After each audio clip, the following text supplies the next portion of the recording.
not all true in the book. And maybe that's a good place to start. I mean, you've spoken before about how where the book came from, the originating sort of idea was a short story, and it started with thinking about siblings, right? Siblings getting ready for a gathering, having their own private drinks. Right. So why don't you talk about how you went from an image to a 300+ page novel? Well, I let the image sort of simmer in my head for a while, for a few months, and I knew I wanted to write about adult siblings because I'm fascinated by adult sibling relationships. And I have so many friends who have 7, 8, 9 siblings. I was just home in my hometown this past weekend and telling the story to my high school friends, and everyone was sort of saying, 10, 9, 11. I grew up in a really Irish Italian Catholic community, and I stayed in touch with these people, some of them, or casually or not, and those relationships become really complicated and really fraught as everyone gets older and everyone's lives change, and parents age, and grandparents age and die and leave money, and so it's just something that really interested me, and I had this image, as you say, and then I just started asking myself, well, who are these people? Why are they so estranged that they can't have a comforting drink together during this meeting? Why is the meeting uncomfortable? And when I started, and the answers came really quickly. I thought, why are they mad at one another? And money. Money is the thing that starts to divide people. And then I had to come up with a reason why they couldn't have a drink together. And so it was that one of the brothers had just come out of rehab. And then everything just kind of unspooled from that in an almost scarily easy way at the beginning, in terms of putting people in their spots and their lives. So you didn't say how many siblings you have. You're from a family of 4. Yeah. So inevitably the question is, so these are carbon copies of your siblings, right? No. I am the oldest of 4, so that would make me Leo. And I'm much, much better than that. And so my kind of stock line, but it's true, is that my siblings are just not that interesting. And if I wrote a book about my family, it would certainly not be a New York Times bestseller because, we have our arguments and we have our battles, but they're very low stakes compared to what happens in the book. I knew I wanted it to be about 4 siblings because I understand that dynamic. I understand how it is often 2 and 2, or how allegiances shift and move. So that was important for me. That was an easy thing for me to take from my life. What struck me as feeling very real, which I would think maybe you did experience, was that all of these siblings were somehow marked by having been typecast in their own family. Leo was the clever one, and that sort of led him on the path to maybe being a sociopath. We can discuss that. Melody was sort of doing young Melody. Each of them had its personality. Did that happen? And did you see that happen within your own family and in a lot of other families? Yeah, I mean, it definitely happened in my own family because my younger brother and my younger sister struggled in school in a way that I didn't, and now it would be a fairly easy diagnosis of a learning disability or attention deficit disorder, and we went to Catholic schools, so that was not a very accommodating environment. And then I have a brother who's 11 years younger than me, so we sort of very quickly became, and then I don't know how much I can say here. It's being recorded. I know. I just saw the camera. Yeah. is not a code of silence. You know, we became, like, I was the capable oldest one, and the brother just below me was kind of the one who was always struggling socially. Like, I had to sometimes walk him home from school so he wouldn't get beat up by the other kids. And then my younger sister was just like the dreamy one. Like, no, Laura, she's so dreamy. She forgets her homework, you know. And then the youngest was just the youngest. And it did not matter how old my youngest brother was, we all treated him like he was a baby. And it started to become apparent to me, like, in our 40s. He couldn't even suggest changing the radio station, and everyone would just be like, Tony, you know, like he was 11, you know. So yeah, it really, and I think, I wonder if it's generational, because I feel like my parents still do that a little bit. And they do it to my kids. Yeah, which drives me crazy. So, yeah, I'm discovering the joys of having your parents treat your kid in the way that they treated you. Yeah. And you're being like, no, I'm trying to do something Exactly. different. I'm not sure what friend you Right. That's so much. Right. Anyway. Yeah. Beatrice is the you know, I don't know if you would say she's the closest to you, but she feels like a little bit of the heart of the novel. Bea is a writer. I don't know if everybody's right, but she came out of the gate really fast as a young writer. She was one of the literary girls, and then for a long time. This is a path that you managed to avoid because you didn't start writing until much later. And so that leads to me asking you about the path that you've taken. So you wanted to be a writer when you were young, but you didn't really try professionally until much later. What held you back, and what finally leads you to release them?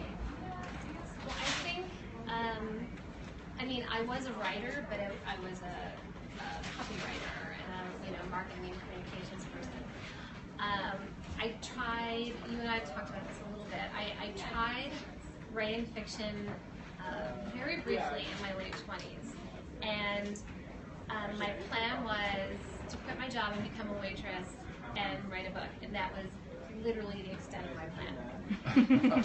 So it is unsurprising that it did not work out very well. And I think I somehow thought that if I had my days free, I would just sit down and work would flow, and things would come, and a story would present itself, and the literary world would somehow open up to me.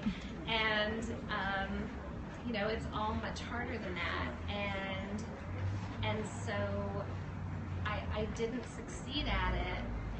And I think, you know, I can say with experience, I can look back on it a little more kindly now and say that I was just really young, and I didn't know how to access that world, and I didn't know, and I got discouraged very, very easily. If something I wrote wasn't beautiful on the first try, I thought, oh well, then I just must not be gifted with this, and I attached a lot of shame to that failure, and it took me a long, long time to even consider trying it again. And instead of being 28, I was 48, and I thought, oh, okay, this is just another thing I have to figure out how to do. There isn't anything magical about this. I just have to work really hard. And I might not like it, but there is nothing magical about this that I have to somehow tap into. It is going to be a combination of effort and finding support, and that's one of the reasons I decided to go to the MFA program. I just felt like there are things I can learn. I need people around me who are doing the same thing, and that, you know, that's kind of, I think that's the difference between wanting to do something once you have some life experience behind you that you can harness to do it. That's so interesting because you had a job that you were successful at. Right. You knew how to work. Right. But you didn't associate fiction, writing fiction. No, I thought I really put it in another realm, and one that I put a lot of mental obstacles in the way. Oh, I don't. It really felt like saying I want to be an astronaut or I want to be an actress. Like it just felt like something that wasn't accessible for me. So would you advise someone in their 20s? I mean, it's, on one hand, it's sort of discouraging to say this is going to take a lot of hard work, but on the other hand, there's something sort of liberating. Right. I think I really hate the notion that writing a book, writing fiction, or creative nonfiction, or anything, or journalism that has a more creative element to it. That's not, I hate this idea that it's a gift. I don't believe in that. I believe that you have to have a love for reading and a love for language and a love for writing. And you have to love it enough to work through the frustration. But I believe it is hard work.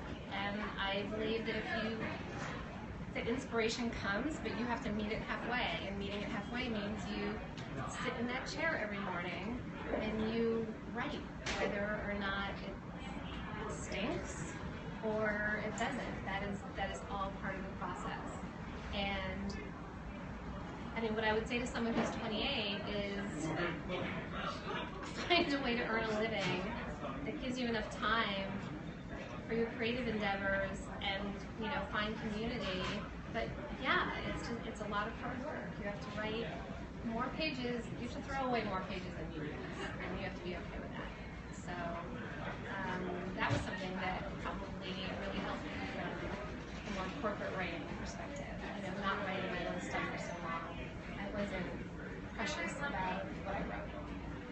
And what about the experience of being published? This is something we didn't get a chance to talk about because it wasn't out yet, but you've been through what, a lot of publicity, a lot of reading reviews, going through all of this. I mean, do you feel like you were a little bit sort of inoculated against the potential trauma of that because you're a little older and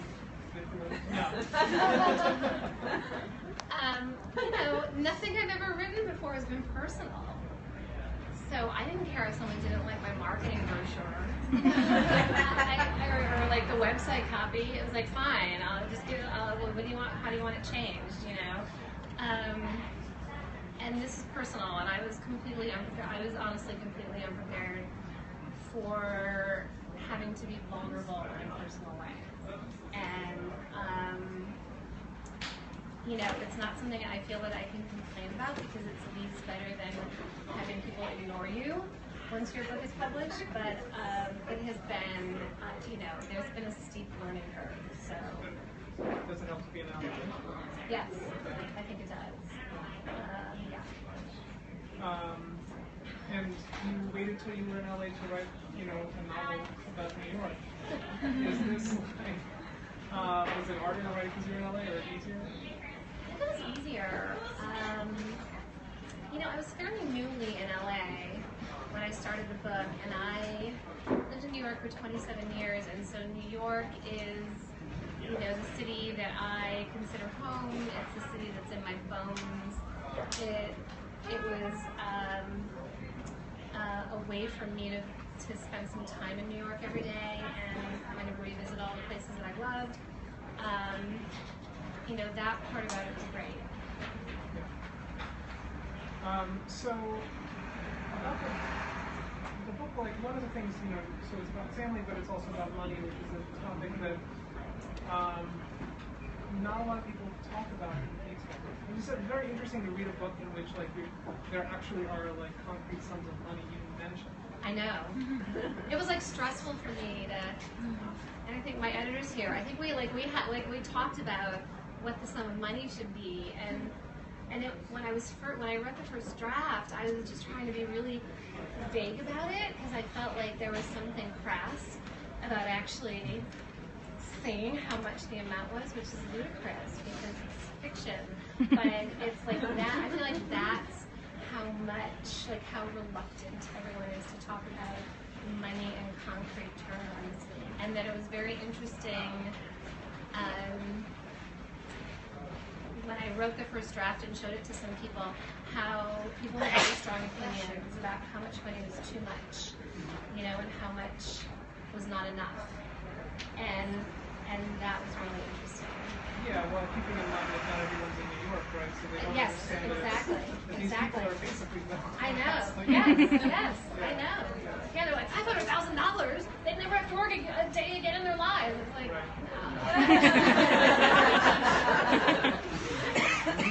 But I love when you told me that the autobiographical element of that was actually that you moved to Periscope and suddenly your kids were going to school with people who were like carpenters and had like $2 million townhouses. And you were like, where does that come from? or like no job. Right. Like literally no job. And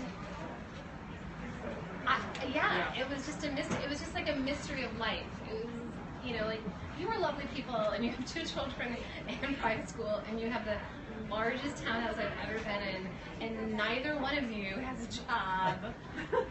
It's so curious to me that no one's talking about this. That no one's, it was just very curious to me. And of course, everyone talked about it constantly behind their backs. Right. But, well, you know, I've been guilty of something other people have been guilty about in talking about this book, which is the advance. And that's the funny thing about that is, no, I'm stay with me here. I think it's a little bit like sex because it's a taboo, and because of that, people like to gossip about it. And maybe it's that forbidden aspect of it that makes people so interested in it. But you were on the other side of it, so what is that? right. That's interesting. No. I think people want to talk about it because they can. Because it was just in the newspaper. And so it just becomes a really it's like if your salary is there's published so in the paper. Yeah. right, but how many people's salaries are published in the paper? Like no one, unless you're, you know, an athlete or Jennifer Lawrence writing about how you were getting $10 million for a year. You know, so it's a very strange thing. It's a very strange thing to be on those. Yeah. Well, so you know, I could go on all night, but I mean, we want to make sure to open it up to questions from all of you. So, does anyone want to get started? It's a book club. I was attracted to the story because the characters are from Connecticut or Westchester, from that area. So is that, have you lived up there? I have not. I have a sister who lives in Westchester. And, you know, she has a very middle-class existence in a very wealthy community. And I would say the only part of any of the characters that's autobiographical for my family at all is that I borrow some of her experiences raising 2 children in a community where everyone had a lot more than what she and her husband, who worked unbelievably hard, were able to offer their children. And so with her permission, I borrowed a little bit of that. Well, it's all believable after. Good, yeah. I mean, that's if I no, Oh, please go ahead. I was just going to ask, who's the character you're most attached to? Not that you necessarily like, but that you're most attached to. Well, It's I always mean, the same Leo, thing.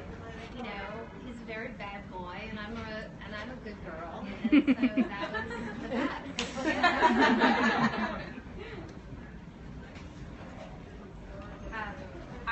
I'd love to know, and maybe this is a question for your editor, but are there any deleted scenes you can share with us?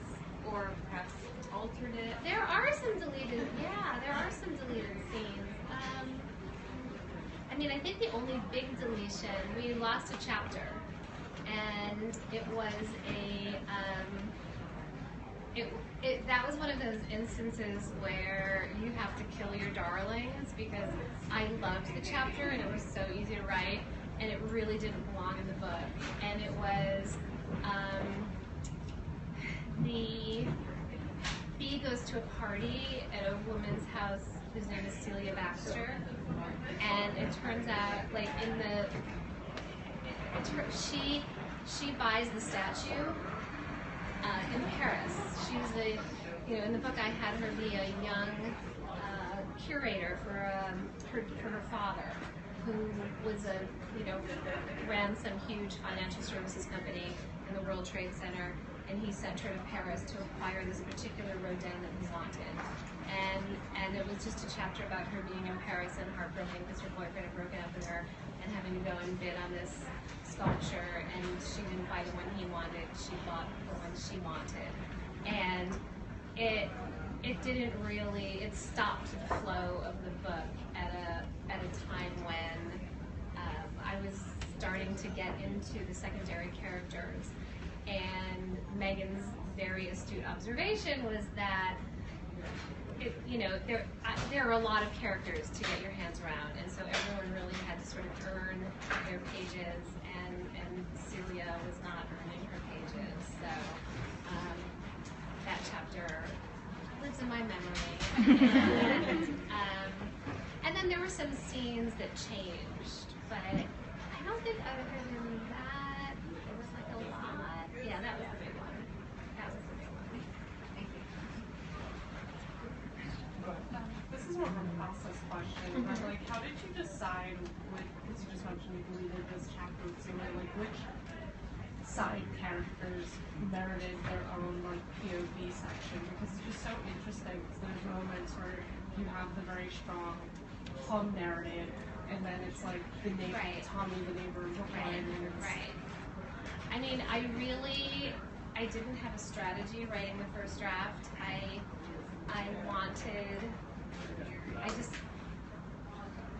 A character would come to me and I would just start writing in that point of view. And when I got done with the first draft,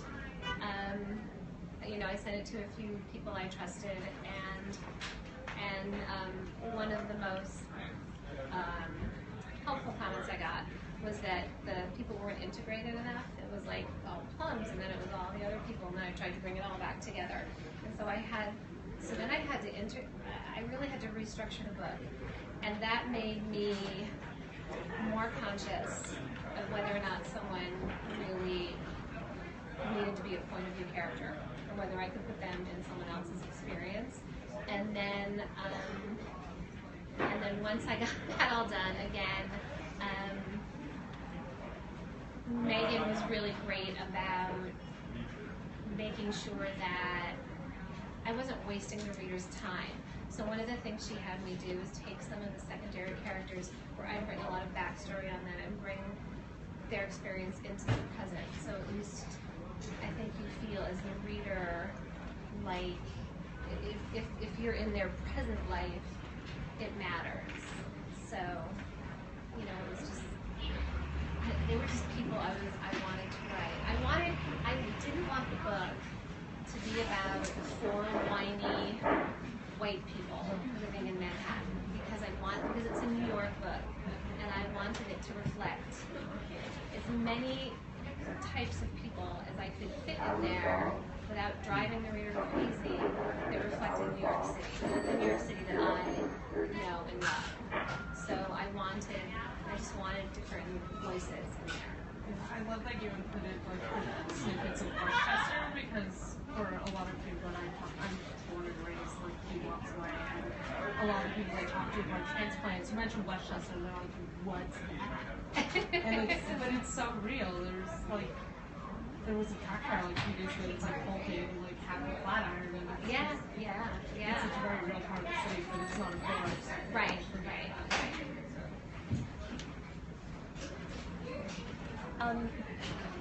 Do you imagine that Leo ends up coming back because he's a Long Islander at heart, like his mom says? And in turn, do you think he ever finds out about Lila? I'm sorry, what was the second part? Do you think he ever finds out about Lila?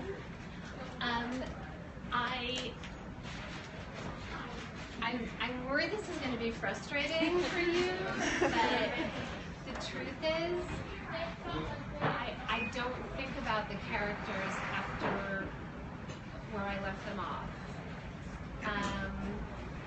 So I don't think Leo finds out about Lila. But I don't know what happens to him or if he ever comes back. Like if he comes back. I just sort of felt like once I was done with them, that I'm not really interested in what happens to them. I mean, I am interested, but I didn't really think about it. I felt reading it like at some point he would want to come back because at the end of the day he likes that attention from his family, like how they still have to stereotype him, and then because they're so integrated in Stephanie and Lila's life that but I also think he's a coward. yeah, that's true. Is that reluctance to think ahead of the novel an explanation for why you didn't want to do? We were talking about, so Amazon is making a movie which she was writing, but you didn't want to do it as a series. Yeah. Is that because you were afraid of season 2? Yeah. That's exactly it. In fact, I had a meeting before I was even done with the revisions that I needed to do for Echo, and it was like a stereotypical Hollywood meeting. Like, okay, so the book is season 1. So in season 2, Leo comes back, and I was like, what? And I, yes, no, literally, they were like, so season 2 begins with Leo coming back, and I was like, no, I don't think that would happen. Like, I don't, and so they immediately jumped to, okay, so that's interesting. So maybe he comes back in season 3. Have we done a show where a major character leaves all of season 2 and then comes back in season 3? And then I started thinking about that, and all I was thinking was, get me out of here. And I called my film and TV agent and my literary agent, and said, I cannot take any of these meetings until I get a chance to bring this book out into the world.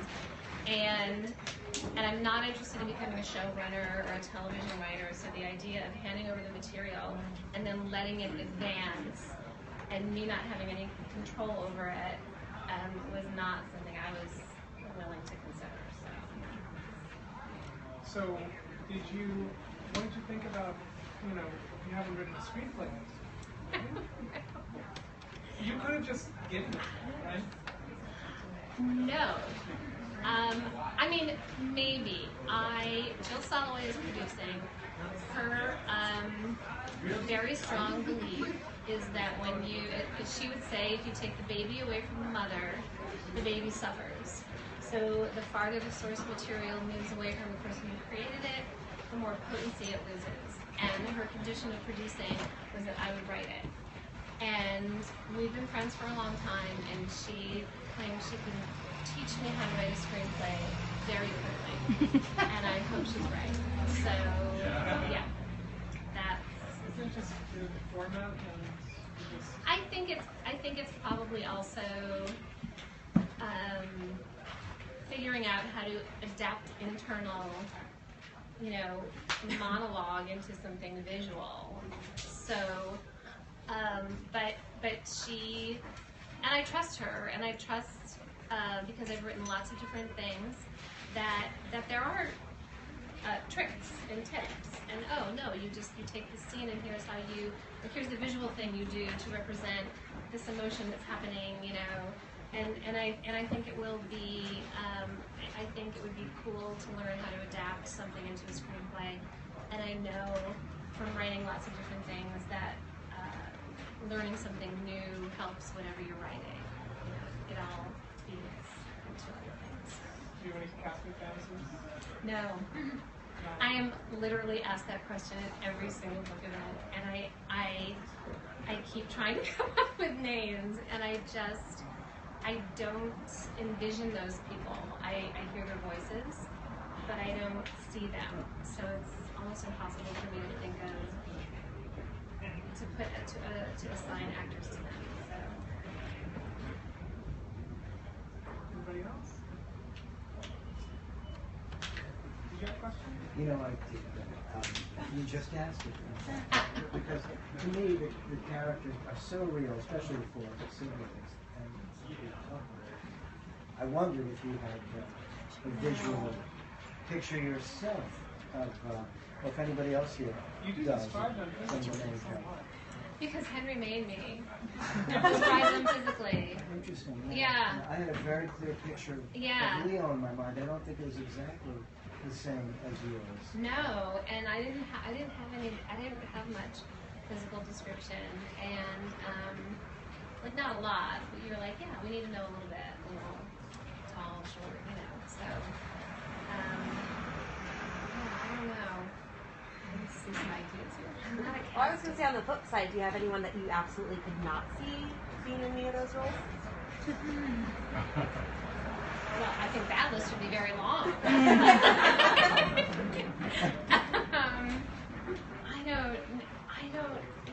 don't know. Yeah, I'm open for suggestions though. I have another question. Like how have people in publishing influenced your writing, changed your writing? Maybe you've done a lot of revision of people you've worked with. Well, I mean, revision is always part of writing, no matter what kind of writing you're doing. I think that it's... For this book, how much influence did they have on this book? Yeah, I mean, I think that, both Henry and Megan made the book better by helping me figure out what wasn't working right, or where it was slowing down, or where there were gaps. Because by the time someone reads it for the first time, after you've read it a million times, there's information in your head that needs to be on the page that maybe isn't there, and so they both helped sort of fill those holes. But before I started working with Henry and before I started working with Megan, we had a lengthy phone conversation about what they thought the book might need. And so you already, you go into that relationship ideally knowing what you're getting into. And, there were no surprises. It was, it's a relief at that point. You've been working by yourself for, 2 or 3 years, and to have someone whose opinion you trust say, here's what's working, here's where the energy's dipping a little bit, and sometimes, there were things, there was almost every editor I spoke with when the book was out in submission said, there's too much of Vinny in the book, and maybe Vinny shouldn't be in the book. And I felt very strongly that he should be. And everyone had it as kind of a different idea of how to fix it. And I finally, after so many of those conversations, I thought, okay, I know that my instinct to keep him in the book is right, but he's not in the book in the right way if everyone is telling me it's not working. And, I feel that Megan and I had a great back and forth about that and that was one reason we lost Celia Baxter's chapter. So you made him bigger? Or? No, I made him, I trimmed his backstory, and I made him a little more current and have a little more work to do with his relationship with Matilda and how that would resolve, some of the issues. And at that point, that period of revision was joyful for me because no one made me change anything I didn't want to change. And at that point, the book so well, you get excited when you see that something is going to improve it. And all of that stuff was fun to write. So, yes. You mentioned a chapter that you cut. Is there anything you ended up adding back in? Why, yes. How does he know that? I don't know. You mean the man I'm married to? Yes. I knew this one. Yes. I ended up adding in the birthday party chapter, or Melody's birthday party when she was little. That was not in the manuscript I sold, and I think the first time we all met in person, we were having lunch, and I think I said I can do a better job with Melody, and I mentioned that I had cut that chapter, and you guys said, oh, put that back in. So, I like that. yeah. And also, I mean, it wasn't, she had teachers too. I mean, you went to Bennington, it was like a little residency thing, right? You were only for a few weeks there, but it started as a short story. It did, yeah. And then your advisor, I guess, said this is a novel. Yes. Which is like not something that's normally done there, right? It could be. You know, he said this is a novel, and I think we should work out. I know it was in my thesis term. He said I think we should only work on this for this term. If you're up for it, no pressure. And you know that was a terrifying thing to do, but ultimately a really exhilarating thing to do. So, because I felt like I was in good hands. Like I wasn't just starting off on a novel without having any idea how to structure a novel or, you know, sort of creep my way through. He had written a novel. He had just finished writing a novel.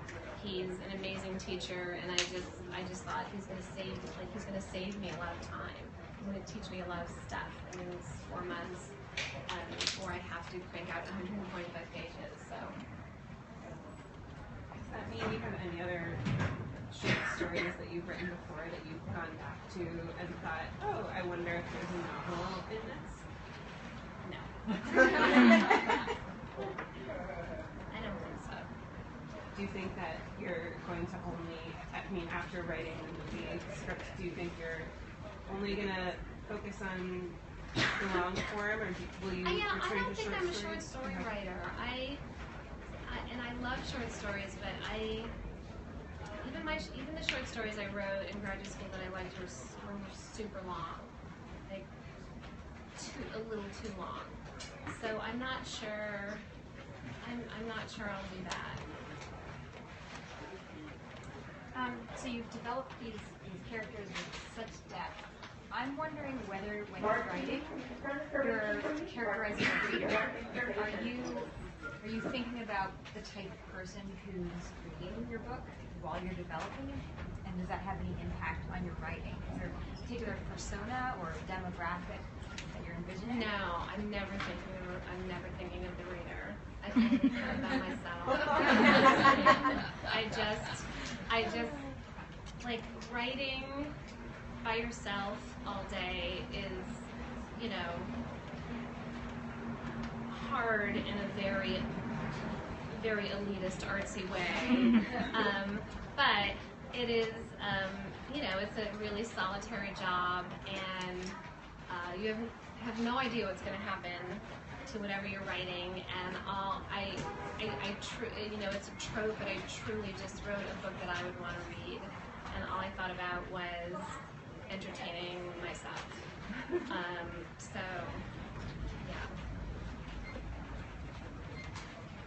Did you always have an epilogue?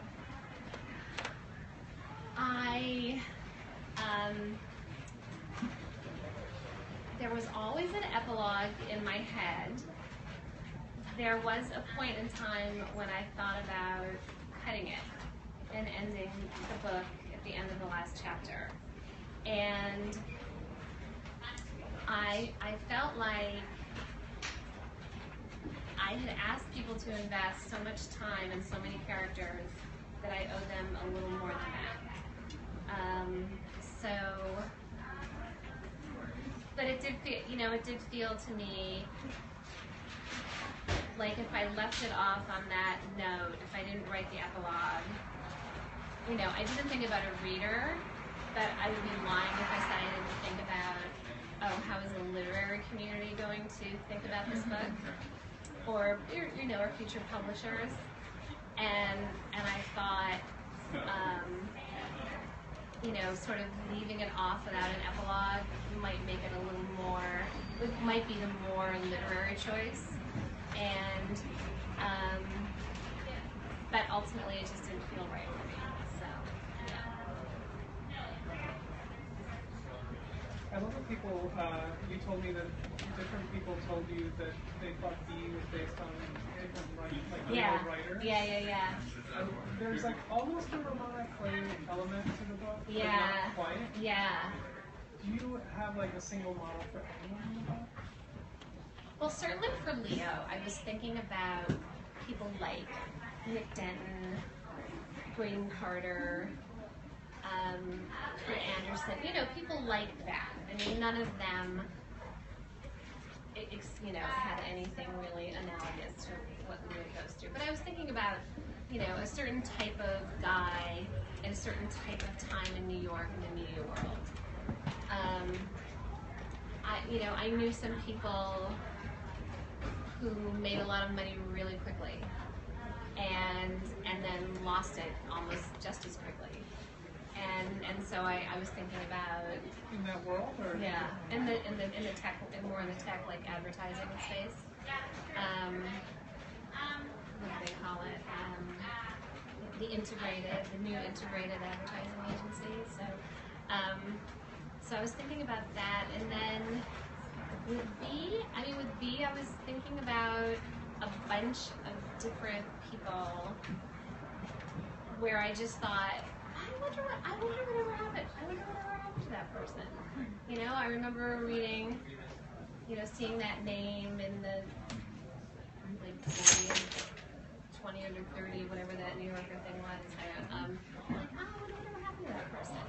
But I didn't model it on a specific person. But I read about, a lot of writers in New York who had really good success, and then seemed to have sort of faded away, and just try to imagine who that would be. You feel lucky to have avoided that fate by not coming out with a... I feel, publishing a novel at 55, it was not strategic. So I don't feel like that was ever a possibility. So I don't feel lucky. I feel lucky that I finally got my act together. Anybody else?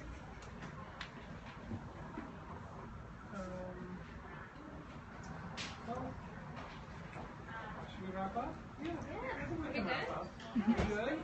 Yeah. No more questions? No more questions? Okay. So, living in New York and being in Manhattan, nothing in the book was necessarily scandalous.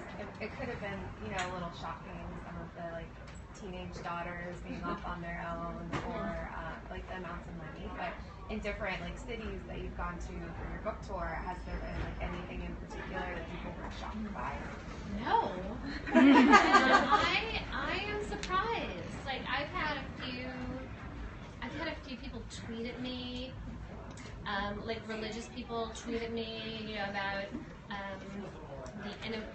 how inappropriate it was to have gay teenagers having sex, because you know how the teens hate sex, but that's no, and I kind of expected maybe to be asked about that a little bit, but not. I am happy to say not a single person has registered any surprise or has questioned that at all. Yeah. Did any of your characters surprise you? It's I know sometimes when people say when they write, you're like, oh, I think the character's going to do this thing, and then all of a sudden you're like, oh no, turns out they're, as a writer, you're like, oh, turns out they're not going to do that. Yeah, they all surprise me because I don't plot in advance. so everything's a surprise. Yeah, I think I was probably a little more than halfway through the book when I could see far enough ahead so I could see how I was going to bring all the strands together. and that was a good day, a good writing day, and I was really surprised the day that I realized that Vinny and Matilda were just like Tommy's statue. That was not planned, and that was also a very, very big day. And yeah, no, I think that element of surprise is like the thing you're always chasing. That's the thing you're kind of chasing as a writer. That's like the day you want, where you feel like you have the best job in the world. Fortunately, they don't come that often, but that's okay. You have to work to get them. So. I'm surprised that you didn't plot it out in advance, because it seems to have a very very sturdy structure. And it did make me want to ask what your models were, conscious or unconscious. I know you read a lot. What do you think really happened? Well, I mean, the corrections for one, and I read a lot about how Jonathan Franzen structured and then restructured that book, and how he thought of he sort of struggled with the structure for a long time, and how he ultimately thought of it. And I didn't copy it exactly, but that helped me. I read anything that was told a rotating point of view that I could to try and I would diagram, not the whole book, but like a few chapters sometimes. I diagrammed a lot of the middle scenes to like figure out how, and she didn't just rotate point of view, she went back and forth in time, which is I considered doing and bailed on, because, well, there wasn't a good reason for it mostly, but I think that Amy and Isabel is a remarkable book in terms of structure. That is also a book that goes back and forth in time and shifts point of view, and it has, it really reveals information at a pace that is never frustrating, but just keeps you reading. And so I just thought a lot about that, like what is the pace that I'm revealing information. And the first draft of the book doesn't feel that solid. That happened a lot in sort of backwards in revision. I had to bring people back, and I had bulletin boards with colored Post-its, and that really helped. So it was just a lot of mapping once it was already all there. So you did, yeah. That sounds pretty organized to me. But once you have once I had the first draft written and I had people's feedback, then I started really mapping it. Yeah, I had to. Are you working on another novel? I started writing something at the end of last year, but I've been a little, I've veered off track. Is there something you'd like to do structurally? Maybe go back and forth each time, try something. Like now that you've done this, you want to? Yeah, I do. I don't want it to feel like, it's funny because this will come as a news to some people in this room, but I have a very, very strong desire to impose a specific structure on my next project first, because I don't want to feel like I'm writing The Nest, which I did by just figuring out each character and sort of plodding along, and because I think that will be boring to me. So whether I end up actually using whatever artificial, whatever thing I impose on it, I feel like that will be a more interesting way into it for me. So. Or you could just write movies. Or I could just write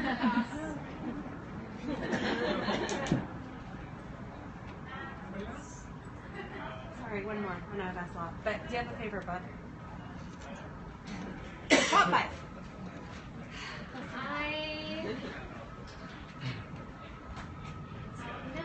That's such a hard question because I read a lot and I have a million favorite books. I love Amy and Isabel. I think that's a masterful novel. I really love Tonus. I'm a fan of Tessa Hadley. I like a lot of what she writes.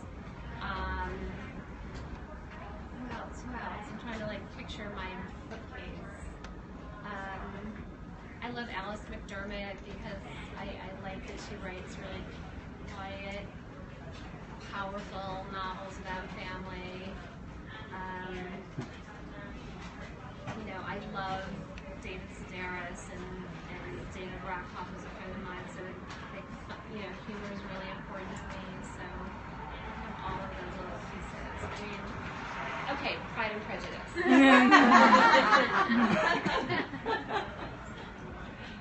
I guess to piggyback off that, what are you reading right now?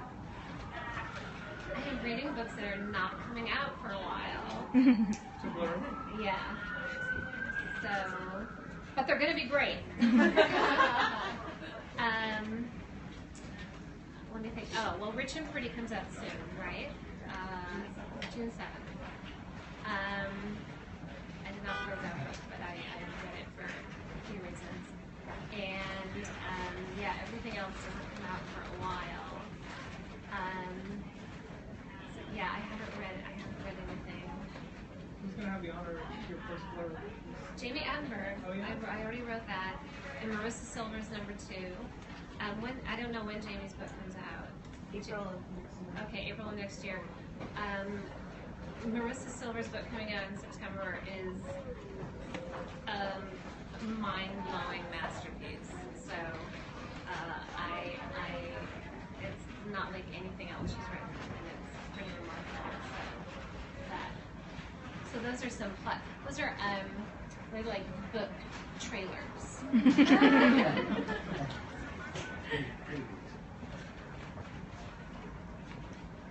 Anybody else? Actually, know anyone with a dog named Frank Sinatra?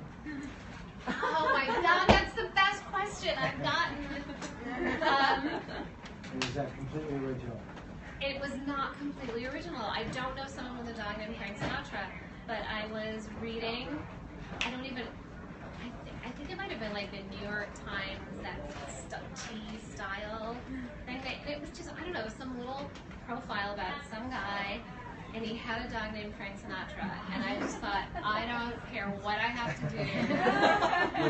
Frank Sinatra, Frank Sinatra the dog is going in my book, and I wrote it on a Post-it note, and it was sitting like in my office forever until I finally figured out how to get that dog in there. And yeah, so. Everything Illuminated has Sammy Davis Jr. Oh, does it? I never read that. Or Sammy I Davis didn't read Jr. that. Right. Yeah. Dog names are Dog names are just as good. important. The only other, maybe my favorite dog name was Mr. President. That's a good. It's like good to say, Mr. President. Terry Chihuahua. It's a good dog name. How did you pick the names for thinking about people names? I have a really hard time picking people names. The name Leo Plum just magically appeared immediately. Together And- before you had Plum? Yeah. Leo Plum. Yeah, I think so, in my recollection anyway. Plum is such a good name. Yeah, I changed all the names multiple times. I have a very hard time naming characters, and I think finally, just out of exhaustion, I stopped. So I don't, yeah, I don't know. I think they all work. I think they'll work. Yeah. I would say Walker and Walter have no good. Well, Just the beginning. I know that was intentional. Yeah.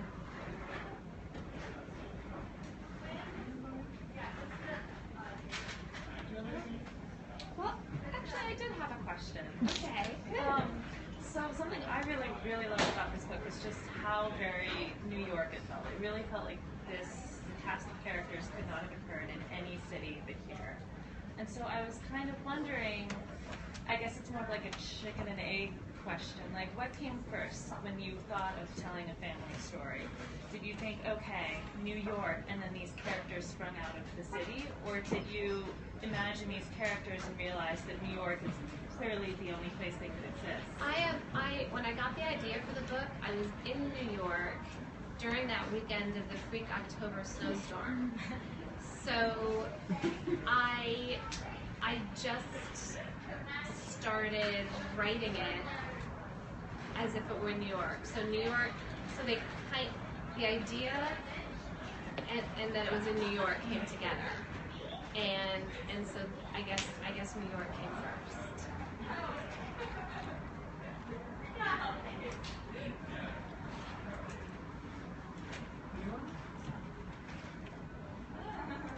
I want to read your LA novel. That's what I want. Okay, next one. All right. Thank you to Yes, you everyone, guys. and thank you.